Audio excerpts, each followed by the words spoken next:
This is lecture number 10 of GOC second, and in this lecture we will study some of the very important reaction. So let's start this lecture.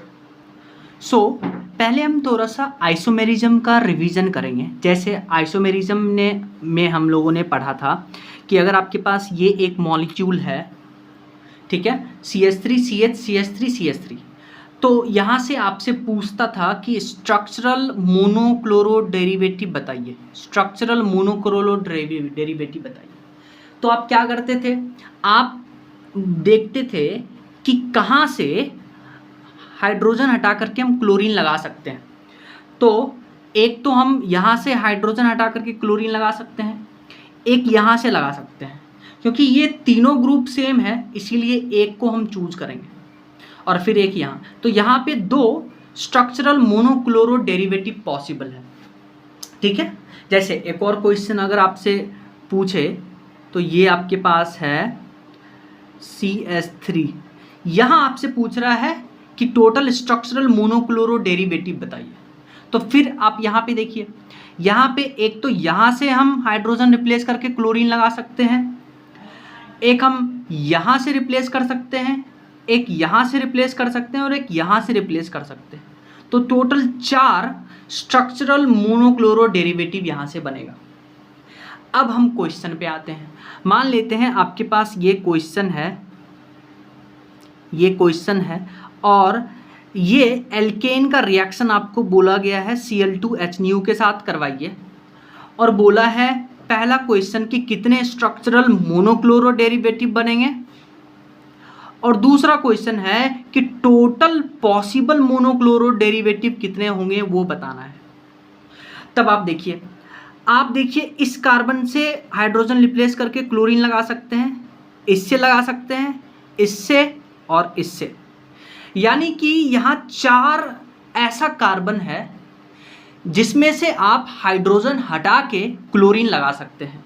तो total structural monochloro derivative तो 4 बनेंगे, पर ऐसे 2 monochloro derivative होंगे जिसमें आपको chiral centre दिखेगा, 2 chiral centre दिखेगा। तो 2 कायरल सेंटर के रेस्पेक्ट में आपके पास 4 प्रोडक्ट बनेंगे, ठीक है। तो जिसमें कायरल सेंटर नहीं है उस प्रोडक्ट को काउंट कर लिए, 2 जिसमें कायरल सेंटर है उसको 4 काउंट करेंगे, तो 4 + 2 6, तो टोटल पॉसिबल मोनोक्लोरो डेरिवेटिव 6 आ जाएगा। कैसे, इन सब का हम स्ट्रक्चर ड्रॉ करके देखते हैं। सो देखिए हमने क्या किया है, इसका पहले हम यहाँ पे हाइड्रोजन हटा करके क्लोरीन रिप्लेस कर रहे हैं। तो यहाँ पे आया क्लोरीन, तो ये देखिए कायरल सेंटर है, तो इसको हम 2 काउंट करेंगे। फिर हमने यहाँ से हाइड्रोजन हटाया और यहाँ क्लोरीन लगाया, और यहाँ कायरल सेंटर नहीं है क्योंकि ये दोनों ग्रुप सेम हो गया, तो इसमें एक ही प्रोडक्ट काउंट करेंगे। फिर आप क्या करिए, यहाँ पे हाइड्रोजन हटा करके क्लोरीन लगाइए। तो यहाँ देखिए हमने क्लोरीन लगाया, फिर ये भी कायरल सेंटर है तो इसका भी 2 प्रोडक्ट काउंट करेंगे, और फिर हमने यहाँ से हाइड्रोजन हटा करके क्लोरीन लगाया है तो इसका एक ही प्रोडक्ट काउंट करेंगे, क्योंकि यहाँ पे बेसिकली ये कायरल सेंटर नहीं है। तो टोटल पॉसिबल मोनोक्लोरो डेरिवेटिव हो गए 2 2 4 2 6, और स्ट्रक्चरल मोनोक्लोरो डेरिवेटिव हो गए 1 2 3 4। ऐसे क्वेश्चन करना होता है। सो नेक्स्ट क्वेश्चन आप इसको देखिए, इसमें बोला है the number of different substitution product possible when ethane आपके पास दिया है CH3 is allowed to react with bromine in sunlight. यानी कि इथेन का रिएक्शन करवाते हैं Br2 साथ में HNO। तब आपको क्या होगा, कैसे करेंगे इस, बेसिकली टोटल पॉसिबल प्रोडक्ट पूछ सकता है, या आपसे टोटल ब्रोमो डेरिवेटिव पूछ सकता है, या आपसे देखिए सब्स्टिट्यूशन प्रोडक्ट पूछ देगा। तो क्या करना है, हाइड्रोजन रिप्लेस करना है, ब्रोमीन लगाना है, पर ऐसे रिप्लेस करना है कि अलग अलग प्रोडक्ट मिले। तो कैसे हाइड्रोजन ब्रोमीन रिप्लेस कर सकते हैं हाइड्रोजन हटा करके, देखिए इसका आंसर डायरेक्ट आप याद रखिएगा। यहाँ टोटल 9 पॉसिबल प्रोडक्ट बनेंगे, या 9 पॉसिबल ब्रोमो डेरिवेटिव बनेगा, या 9 सब्स्टिट्यूशन प्रोडक्ट बनेगा। तो आंसर 9 हो गया, पर हम देखते हैं बना करके कि कौन कौन सा प्रोडक्ट बनेगा हाइड्रोजन हटा करके ब्रोमीन लगाने के बाद। हमारे पास इथेन था, इथेन का रिएक्शन करवा रहे हैं ब्रोमीन सनलाइट के प्रेजेंस में। तो आपसे पूछा टोटल पॉसिबल प्रोडक्ट, या आपसे ऐसे भी पूछ सकता है ब्रोमो डेरिवेटिव, या आपसे सब्स्टिट्यूशन प्रोडक्ट भी पूछ सकता है। तो देखिए पहले हमने क्या किया, इस कार्बन पे जितने भी हाइड्रोजन थे उसको फिक्स करके इन सब हाइड्रोजन को हमने एक एक करके रिप्लेस करना स्टार्ट किया। तो पहला हाइड्रोजन रिप्लेस किया तो CH2Br, फिर दूसरा तो CHBr2, फिर तीसरा CBr3। ये हो गया पहला। फिर हमने क्या किया, इसमें से एक हाइड्रोजन हटा करके ब्रोमीन रिप्लेस किया और फिर इसको फिक्स कर रहे हैं, इधर का फिक्स कर रहे हैं और फिर इधर हम सब हाइड्रोजन हटा के ब्रोमीन लगा रहे हैं। तो देखिए ये हो गया, फिर एक और हाइड्रोजन हटा के ब्रोमीन लगाए, फिर एक और हाइड्रोजन हटा के ब्रोमीन लगाए। ठीक है, तो यहां से देखिए कितने प्रोडक्ट बने थे, 1 2 3, और यहां से बना है 1 2 3, तो 3 3 6। और फिर हम क्या करेंगे, यहां से 2 हाइड्रोजन हटा करके 2 ब्रोमीन लगाए और फिर यहां पे हम इसको तो फिक्स कर देंगे इसको, फिर यहां से रिप्लेस करेंगे और फिर एक में क्या करेंगे, तीनों हाइड्रोजन हटा करके ब्रोमीन ब्रोमीन लगाएंगे। तो यहां से बन गया 1 2 3, तो 3 3 6 3 9, टोटल 9 पॉसिबल प्रोडक्ट बनेंगे। अब हम नेक्स्ट रिएक्शन की बात करेंगे, दैट इज नाइट्रेशन। नाइट्रेशन में क्या होता है, आप लेते हैं एल्केन RH और एल्केन का रिएक्शन करवाते हैं आप HNO3 के साथ में। किसके साथ में, HNO3 के साथ में। HNO3 को हम लिख सकते हैं ऐसे OHNO2। तो ये देखिए इसको हमने ऐसे लिख दिया है। तो आप इस रिएक्शन को कैसे परफॉर्म करिएगा वो देखिए। आप क्या करिएगा, यहाँ जो 2 इलेक्ट्रॉन है उसको एक इलेक्ट्रॉन इसको दीजिए, एक इलेक्ट्रॉन इसको दीजिए। सिमिलरली यहाँ पे भी 2 इलेक्ट्रॉन है, एक इलेक्ट्रॉन इसको, एक इलेक्ट्रॉन इसको। तो यहाँ से आपके पास मिलेगा OH रेडिकल और NO2 रेडिकल, और यहाँ से मिलेगा R रेडिकल, H रेडिकल। तो यहाँ से पानी बाहर निकलेगा और आपके पास RNO2 बनेगा।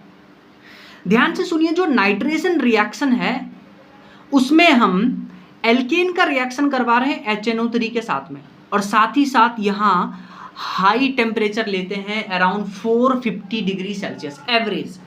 400 से 500 लेते हैं पर 450 डिग्री एवरेज है। तो पानी बाहर निकालिए, RNO2 बनाइए। अब ध्यान से सुनिए, मान लीजिए आपके पास ये एक एग्जांपल है CH3CH2H। ठीक है, तो आप क्या करिएगा, आपके पास टोटल कितने पॉसिबल प्रोडक्ट बनेंगे उसका मैं आपको बताता हूँ। आप क्या करिए, इस बॉन्ड को तोड़िए और इस बॉन्ड को तोड़िए। जब आप इस बॉन्ड को तोड़िएगा सिर्फ, तो आपके पास क्या मिलेगा, एक तो CH2NO2 मिलेगा, एक तो आपके पास देखिए वाटर मिलेगा। यहां से जब आपने बॉन्ड तोड़ा है, यहां से जब आप बॉन्ड तोड़िएगा तो ये तो OH के साथ मिल करके वाटर बनाएगा और ये पूरा मॉलिक्यूल CH3CH2NO2 बना लेगा। ठीक है, फिर एक बार आपने यहां से बॉन्ड तोड़ा, जब आप यहां से बॉन्ड तोड़िएगा तो ये तो आपके पास CH3NO2 बनाएगा और साथ में देखिए ये आपके पास CH3NO2 बना लेगा। ठीक है, एक तो ये बना लेगा, तो दोनों सेम प्रोडक्ट मिलेगा, तो इसलिए 3 प्रोडक्ट हमारे पास मिलेगा। एक तो वाटर, एक इन दोनों से NO2 जुड़ गया, फिर एक से NO2 जुड़ गया, चाहे आप इससे जोड़ लीजिए चाहे आप इससे जोड़ लीजिए, तो CH3NO2। फिर आप ये देखिए, इसमें भी हम इस बॉन्ड को तोड़ करके पहले यहाँ से पानी बाहर निकाल लेंगे। देखिए H2O बाहर निकाल दिए, फिर एक प्रोडक्ट तो ये आपके पास बनेगा CH3CH2CH2NO2 ये वाला। फिर आप क्या करिए, एक बॉन्ड यहाँ से तोड़ दीजिए। तो जब आप बॉन्ड यहाँ से तोड़िएगा तो एक तो आपके पास CH3NO2 मिलेगा, CH3NO2 मिल गया, फिर आपके पास क्या मिलेगा, CH3CH2NO2 मिल गया। फिर आप एक बॉन्ड ये तोड़ सकते हैं, तो जब आप ये बॉन्ड तोड़िएगा तो आपको यहाँ से तो वाटर मिलेगा और यहाँ पे NO2 जुड़ेगा, तो आपके पास मिलेगा CH3CHNO2CH3, तो CH3CHNO2CH3। और ये मेजर होगा क्योंकि ये बॉन्ड जब तोड़ेंगे तो यहाँ फ्री रेडिकल बनेगा और ये फ्री रेडिकल ज़्यादा स्टेबल है ड्यू टू अल्फा H, तो ये मेजर प्रोडक्ट बनेगा। तो आपको क्या करना है, सिंपल सा रिएक्शन परफॉर्म करना है। आपको वो हाइड्रोजन निकालना है ताकि जो बनने वाला फ्री रेडिकल है ज़्यादा स्टेबल हो, तो उसके साथ NO2 ग्रुप अटैच कर देना है, तो ये मेजर प्रोडक्ट बनेगा। तो आइए इस पॉइंट को लिख लेते हैं। नाइट्रेशन की बात करते हैं, इसको बोलते हैं वेपर फेज नाइट्रेशन, मतलब हाई टेम्परेचर। अभी हमने बात किया था लगभग 450 डिग्री सेल्सियस पे रिएक्शन करवाते हैं। इसमें क्या होता है, this involves the substitution of hydrogen atom of alkene with NO2 group. मैंने आपको बताया था कि एल्केन में आप हाइड्रोजन को सब्सटीट्यूट कर दीजिए NO2 से, तो आपके पास ये प्रोडक्ट बनेगा, वही बात लिखा हुआ है। At ordinary temperature alkane do not react with HNO3, इसलिए तो टेम्परेचर हाई रखते हैं, but react with vapours of concentrated HNO3 at 450 degree Celsius in pressure. तो कॉन्सेंट्रेटेड HNO3 के वेपर के साथ रिएक्शन करता है, इसीलिए रिएक्शन हाई टेम्परेचर पे होता है। नेक्स्ट देखिए, तो RH का एल्केन का रिएक्शन करवा रहे हैं HNO3 के साथ में हाई प्रेशर पे और 400 to 500 डिग्री सेल्सियस ले रहे हैं, तो आपके पास हाइड्रोजन रिप्लेस होकर के NO2 जुड़ेगा, साथ में पानी। Since the reaction is carried at high temperature and in pressure, so the carbon-carbon bond of alkanes also break during the reaction and a mixture of nitroalkane is formed। हमने बात किया था कि अलग अलग बॉन्ड तोड़ करके हम NO2 ग्रुप अटैच कर रहे थे। जैसे आप इसको देखिए, इसमें क्या होगा, इसको आप ऐसे लिख लीजिए CH3 CH2H। एक तो यहाँ से बॉन्ड टूट करके आपके पास वाटर मिलेगा और साथ में CH3 CH2 NO2 ये मिल गया।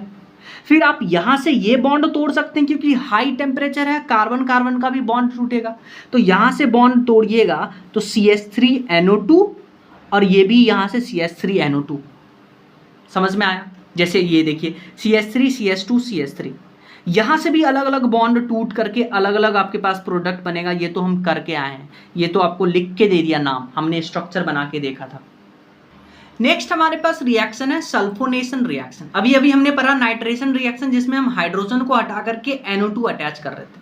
सिमिलरली सल्फोनेशन में क्या होता है, हम SO4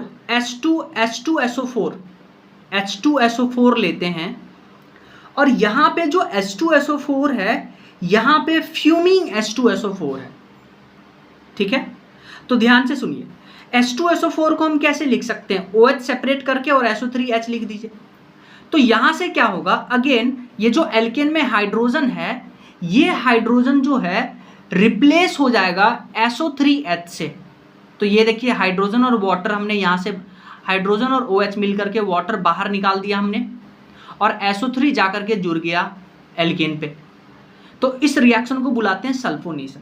अब ध्यान से सुनिए, एक और रिएक्शन हम साथ में पढ़ते हैं और ये वेरी इंपॉर्टेंट है क्योंकि एम्स में पूछा गया था।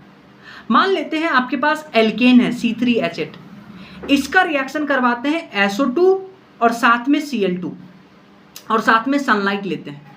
तो क्या होगा, यहाँ से हाइड्रोजन निकालिए और SO2 Cl2 इसमें अटैच कर दीजिए। तो देखिए C3H7 SO2 Cl2 और साथ में HCl बाहर गया।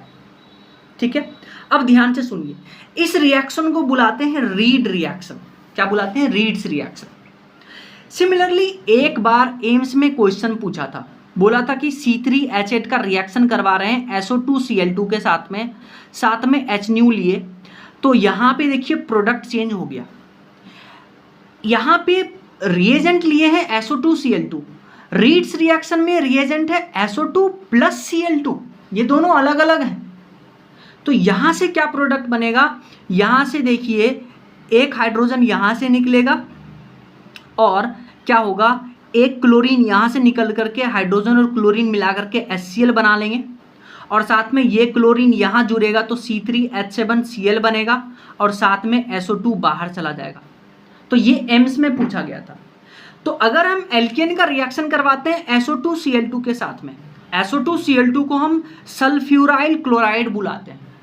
और ये क्या है sulphuryl chloride? It is a chlorinating agent. मतलब क्या है कि ये क्लोरीन जोड़ेगा रिएजेंट के साथ। तो C3H7Cl क्लोरीन जोड़ दिया, बाकी SO2 और HCl बाहर निकला। तो अगर आपके पास SO2 Cl2 है तो it is a chlorinating agent. आपको क्या करना है, रिएजेंट में क्लोरीन जोड़ देना है। लेकिन अगर आपको एल्केन के साथ SO2 प्लस Cl2 दे दे तो ये है रीड्स रिएक्शन। इसमें क्या होगा, ये एक हाइड्रोजन हटाइए, SO2 Cl2 जोड़ दीजिए, तो प्रोडक्ट आपके पास ये मिलेगा। समझ में आया?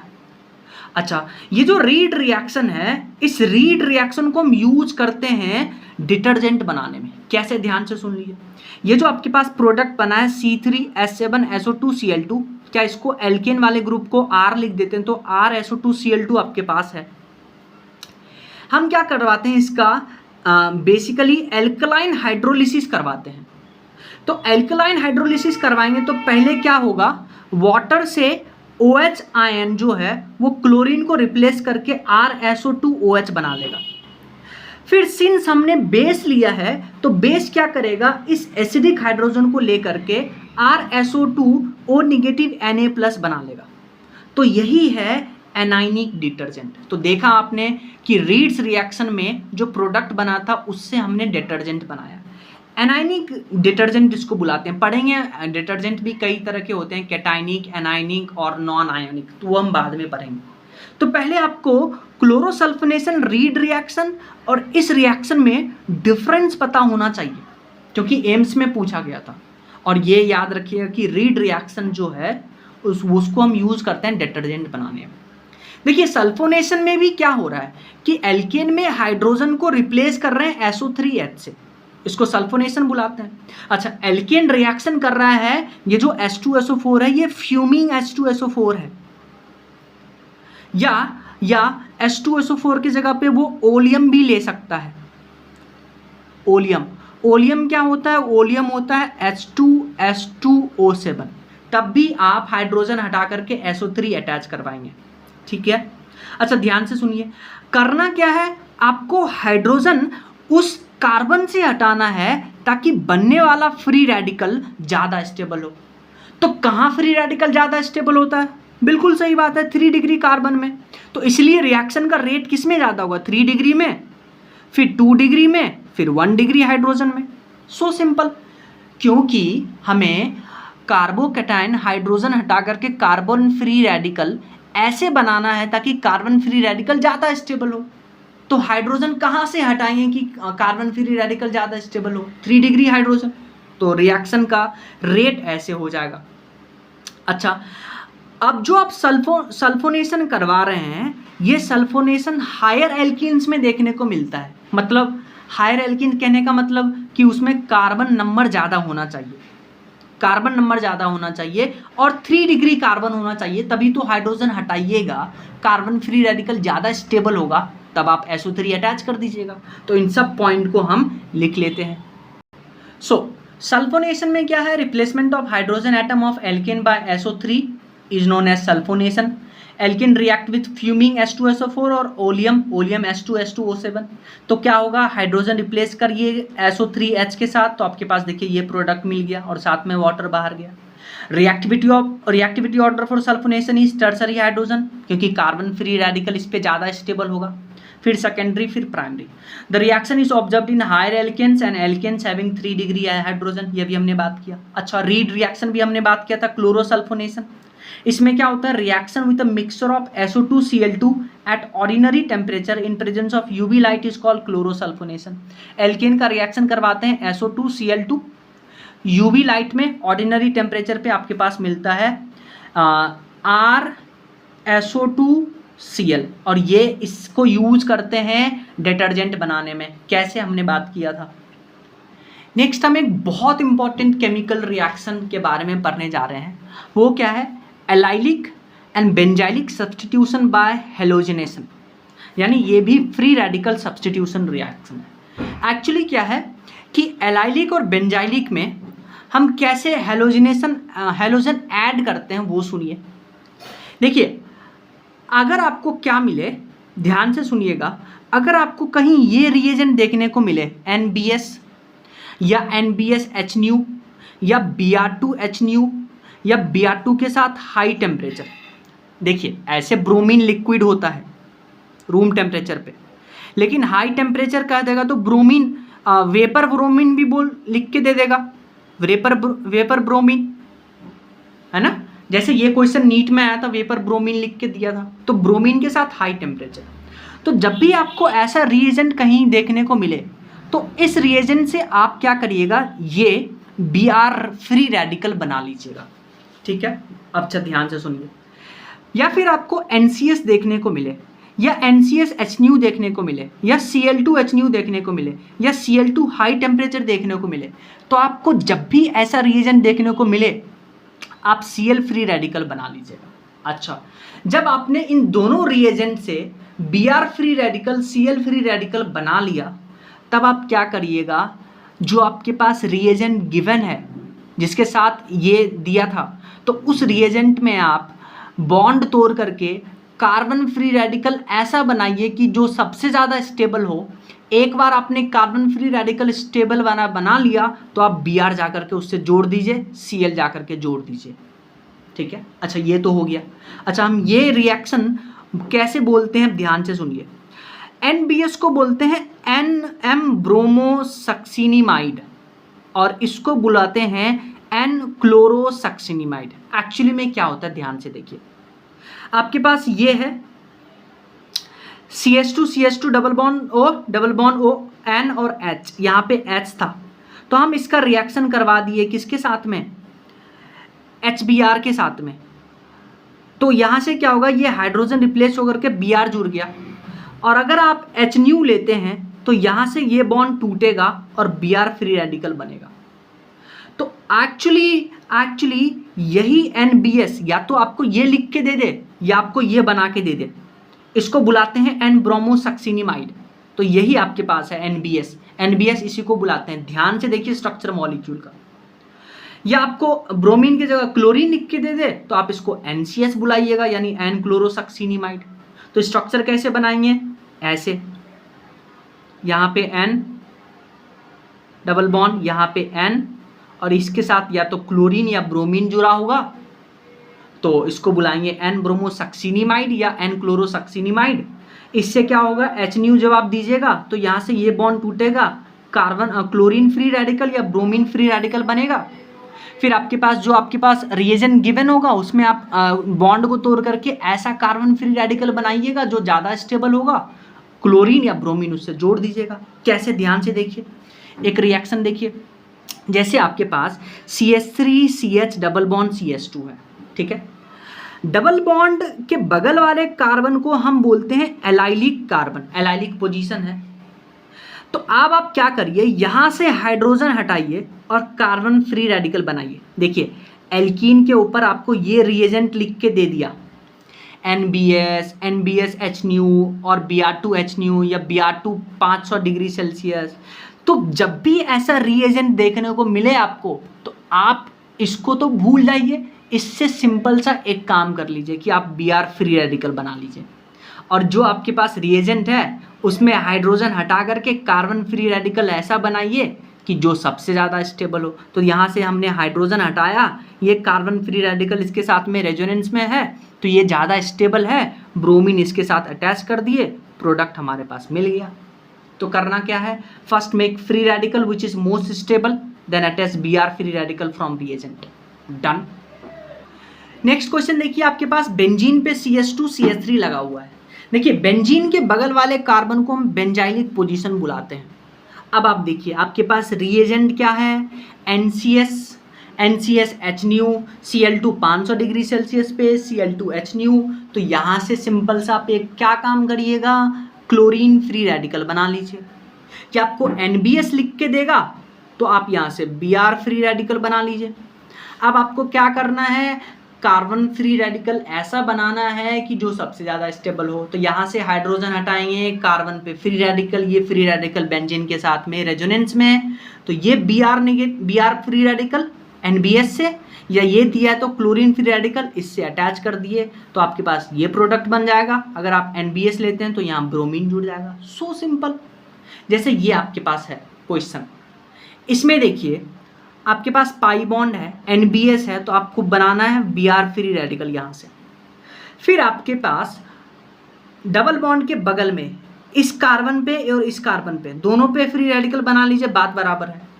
तो यहाँ से क्या होगा, जब आप इसमें ब्रोमीन अटैच करिएगा तो ये कार्बन क्या हो जाएगा, कायरल कार्बन हो जाएगा। कायरल कार्बन हो जाएगा तो ये ब्रोमीन या तो वेज पे जुड़ सकता है या डैश पे जुड़ सकता है, तो ये एनैंटियोमेरिक पेयर बनाएगा। समझ में आया।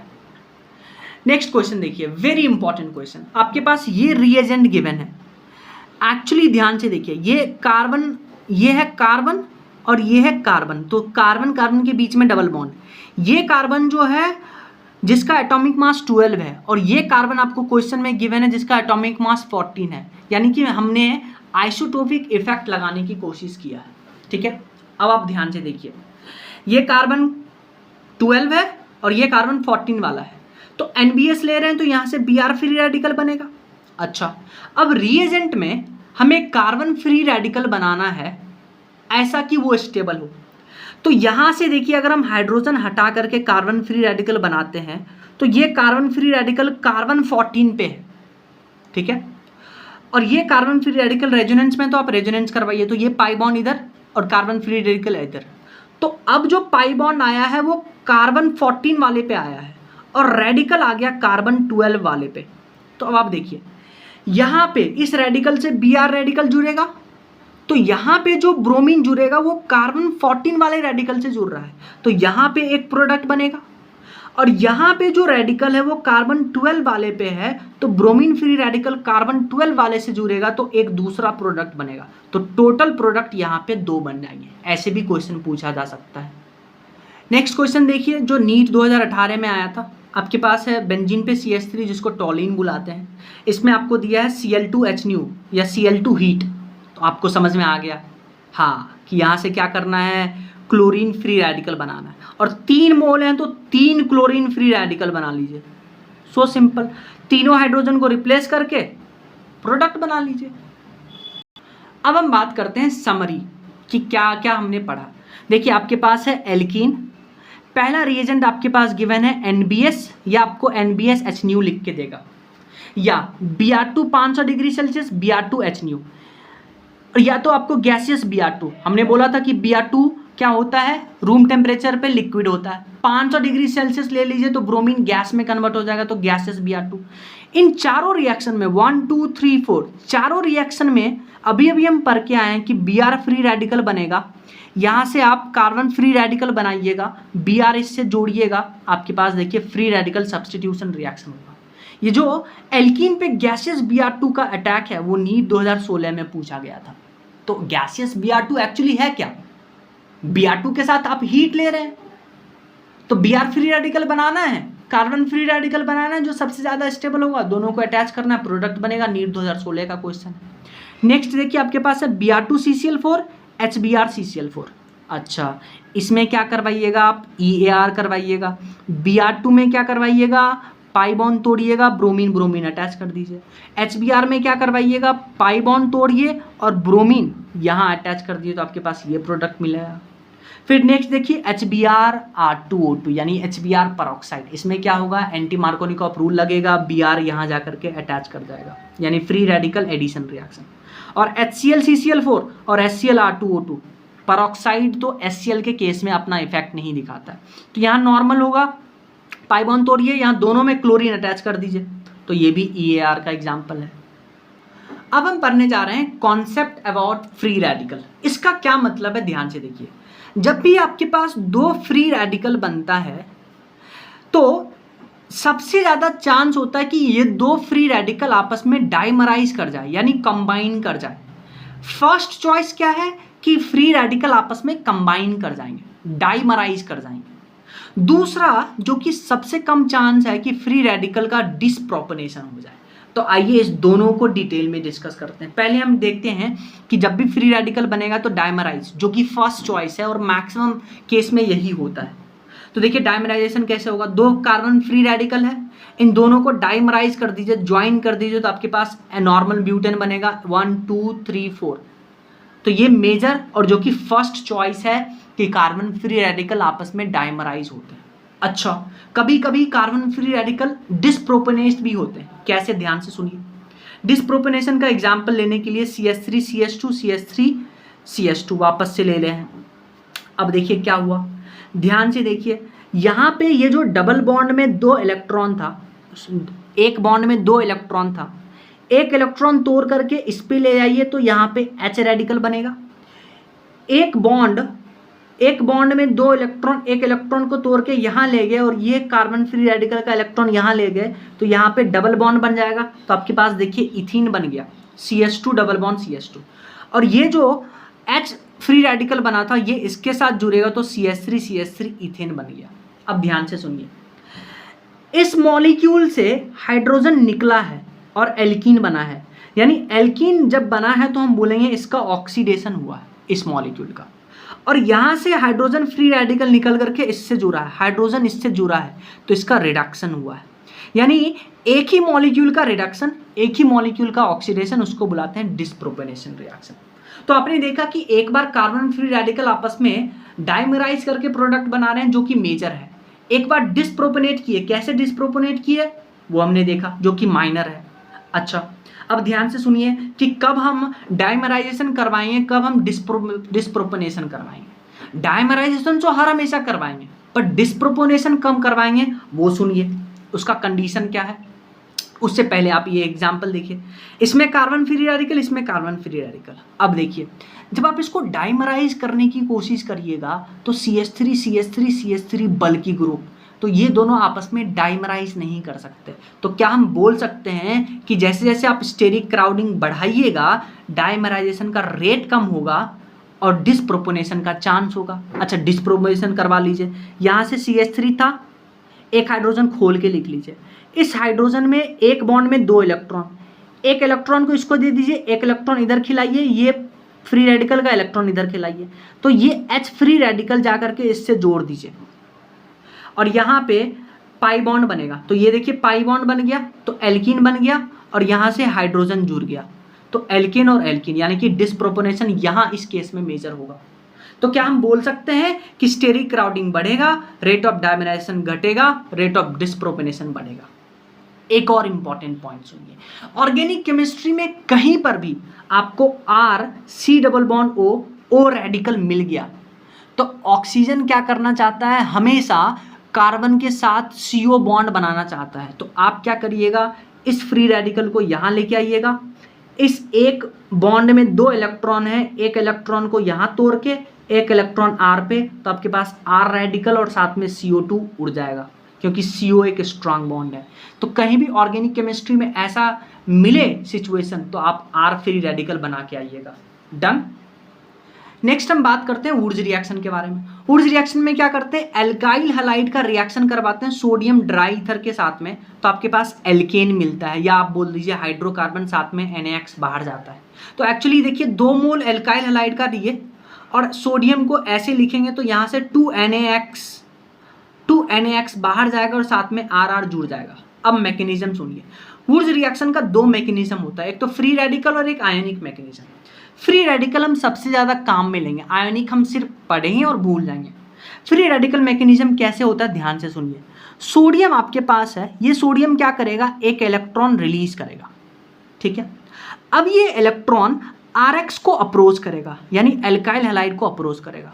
जैसे ही ये इलेक्ट्रॉन RX को अप्रोच किया, ये हेलोजन क्या करेगा, इस एक सिंगल बॉन्ड में जो दोनों इलेक्ट्रॉन है उसको ले करके वो X नेगेटिव बना लेगा और यहाँ पे पॉजिटिव चार्ज आएगा R पे, और ये इलेक्ट्रॉन जब हम R को खिलाएंगे तो आपके पास R फ्री रेडिकल यानी कार्बन फ्री रेडिकल बन गया। अब आप क्या करिए, एक और इसी के जैसा R फ्री रेडिकल लाइए, दोनों को कंबाइन करिए, एल्केन बना के ले जाइए। तो मैक्सिमम टाइम में हम यही मैकेनिज्म फॉलो करके वुड्स रिएक्शन का प्रोडक्ट बनाएंगे। आयनिक भी समझ लीजिए। इसमें हम क्या कर रहे हैं, 2 सोडियम से 2 इलेक्ट्रॉन ले रहे हैं। अगेन वापस से काम करिए, एल्काइल हैलाइड पे 2 इलेक्ट्रॉन अप्रोच करवाइए। ये हेलोजन दोनों इलेक्ट्रॉन को लेकर के निकला, X नेगेटिव बनाया। अब R पॉजिटिव में आप 2 इलेक्ट्रॉन खिलाइएगा तो R नेगेटिव बनेगा। अच्छा, ये R नेगेटिव एक दूसरे एल्काइल हैलाइड को अप्रोच करके सिमिलरली सेम हेलोजन दोनों इलेक्ट्रॉन लेकर के निकला, इस पे आ गया पॉजिटिव चार्ज, ये अपना इलेक्ट्रॉन इसको डोनेट करेगा, RR बना लेगा, nucleophilic substitution reaction SN2 reaction होगा। तो दिस इज आयोनिक मैकेनिज्म, पर मैक्सिमम टाइम्स हम यूज करेंगे फ्री रेडिकल मैकेनिज्म। अच्छा, ध्यान से सुनिए, रिएक्टिविटी ऑफ एल्काइल हैलाइड की बात करते हैं तो सबसे ज़्यादा आयोडाइड वाला रिएक्ट करेगा, फिर ब्रोमाइड, फिर क्लोराइड, फिर फ्लोराइड। तो ये रिएक्टिविटी ऑर्डर याद रखिएगा।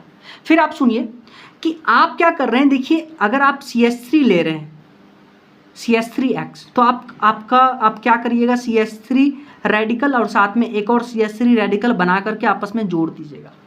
तो जब भी आप एक कार्बन ले रहे हैं तो हमेशा 2 कार्बन का प्रोडक्ट मिलेगा। तो इस रिएक्शन से, वुड्स रिएक्शन से कभी भी हम CH4 नहीं बना सकते। पहला पॉइंट। दूसरा पॉइंट, यहाँ पे देखिए हम ड्राई ईथर ले रहे हैं, यहाँ पे आप मॉइस्ट ईथर नहीं ले सकते, मॉइस्ट ईथर आप नहीं ले सकते क्योंकि मॉइस्ट के साथ वाटर आएगा और जैसे ही वाटर आएगा तो आप एल्केन के जगह पे अल्कोहल बना के आइएगा, तो यहाँ पे इसलिए ड्राई ईथर लेके आते हैं। तो इस पॉइंट को लिख लेते हैं। So CH4 can not be prepared by Wurtz reaction if moist ether is taken then alcohol is product. कैसे कि सोडियम जो है, जैसे ही आपने मॉइस्ट ईथर लिया तो मॉइस्ट ईथर में पानी, तो सोडियम क्या करेगा, पानी के साथ विग्रसली रिएक्ट करके NOH साथ में हाइड्रोजन गैस रिलीज करेगा। अब ये NOH RX अल्काइल हैलाइड को अप्रोच करेगा, अल्काइल हैलाइड को अप्रोच करेगा तो सोडियम और हेलोजन, क्योंकि हेलोजन दोनों इलेक्ट्रॉन लेके निकला था और Na पे पॉजिटिव चार्ज और साथ में X नेगेटिव, तो ये NaX बना लेगा और साथ में ROH बनेगा यानी अल्कोहल बनेगा। सिंपल सा याद रखिएगा कि ड्राई ईथर के जगह आप मॉइस्ट ईथर लेते हैं तो आपके पास एल्केन के जगह अल्कोहल बनेगा। फिर आप क्वेश्चन देखिए क्या करना है आपको, alkyl halide sodium dry ether, देखिए क्लोरीन बाहर निकालिए, CH3 रेडिकल बनाइए, एक और CH3 रेडिकल के साथ अटैच करके आपके पास प्रोडक्ट बन गया। सिमिलरली क्लोरीन हटाइए, एक सिमिलरली इसके जैसा रेडिकल बनाइए, दोनों आपस में अटैच करके आपके पास प्रोडक्ट मिल गया। सिमिलरली इसमें देखिए ये क्लोरीन हटाइए, यहाँ पे कार्बन फ्री रेडिकल बनाइए, फ्री रेडिकल बनाइए, इसी के जैसा एक और फ्री रेडिकल ज्वाइन कर दीजिए, आपके पास प्रोडक्ट मिलेगा। नेक्स्ट देखिए आपके पास है CH3 क्लोरीन और CH3 CH2 क्लोरीन और साथ में सोडियम ड्राई ईथर। तो यहाँ से क्लोरीन हटाइए, ये रेडिकल बनाइए, क्लोरीन हटाइए, ये रेडिकल बनाइए। अब देखिए यहाँ पे क्या होगा कि ये CH3 अपने जैसे CH3 रेडिकल के साथ CH3 बनाएगा, ये CH3 CH2 रेडिकल अपने जैसे CH3 CH2 रेडिकल के साथ ये प्रोडक्ट बनाएगा। लेकिन यहाँ पे क्रॉस प्रोडक्ट भी बन सकते हैं, CH3 रेडिकल इसके साथ कंबाइन हो जाए, CH3 रेडिकल इसके साथ कंबाइन कर जाए तो ये प्रोडक्ट भी बन सकता है, 1 2 3 कार्बन वाला, यानी कि क्रॉस प्रोडक्ट बन रहा है। तो यहाँ हम ये बोल सकते हैं कि Wurtz reaction is not suitable for the preparation of unsymmetrical alkane. Unsymmetrical alkane बन रहा है पर वुड्स रिएक्शन एक परफेक्ट मेथड नहीं है, एक सुटेबल मेथड नहीं है अनसिमेट्रिकल एल्केन बनाने का।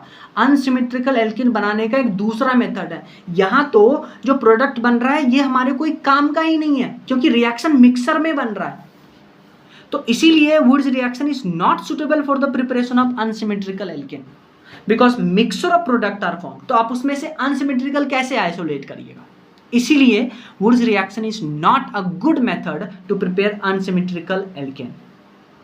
नेक्स्ट आप इस रिएक्शन को देखिए, वेरी इंपॉर्टेंट।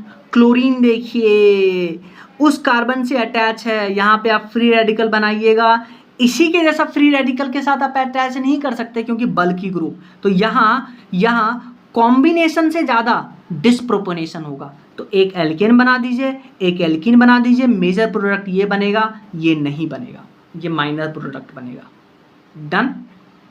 नेक्स्ट हम बात करते हैं इंट्रामोलिकुलर वुड्स रिएक्शन कि एक ही मॉलिक्यूलर में वुड्स रिएक्शन कैसे हुआ। देखिए आप जैसे इस रिएक्शन को देखिए, इस प्रोडक्ट इसको देखिए CH3, ये 3 कार्बन का और ब्रोमीन, तो ब्रोमीन हटाइएगा फ्री रेडिकल, ब्रोमीन हटाइएगा फ्री रेडिकल, तो ये आपस में बॉन्ड बनाएंगे, एक 3 मेंबर साइक्लिक रिंग बनाएंगे, इसलिए इसको बोलते हैं इंट्रामोलिकुलर वुड्स रिएक्शन।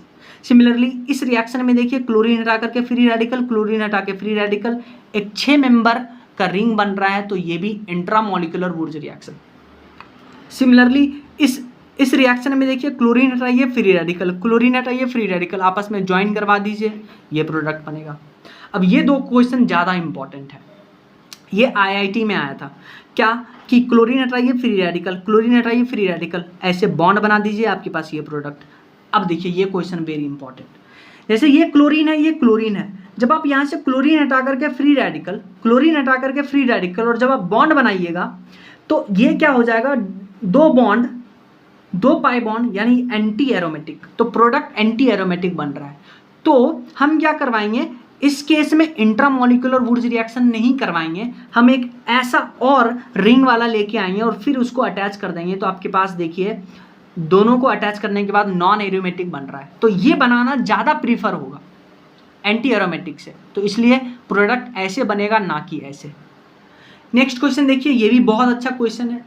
आपके पास ये जो है, इसमें जब आप ब्रोमीन हटा करके फ्री रेडिकल बनाइएगा यहाँ पे, तो जब आप इस फ्री रेडिकल को ज्वाइन करिएगा तो आपके पास ये प्रोडक्ट बनेगा, जो कि नहीं पॉसिबल है, तो हम क्या करेंगे, ध्यान से देखिए, जब आप यहाँ पे फ्री रेडिकल बनाइएगा तो ये फ्री रेडिकल इसके साथ रेजोनेंस में है, तो रेजोनेंस करवा करके इस पाई बॉन्ड को इधर लेके आइए, ये फ्री रेडिकल को आप यहाँ लेके आइए, तो ये पाई बॉन्ड इधर आया फ्री रेडिकल, तो ये फ्री रेडिकल आपस में ज्वाइन करवा दीजिए, तो आपके पास बेंजीन बन रहा है। तो ऐसे रिएक्शन करवाना है।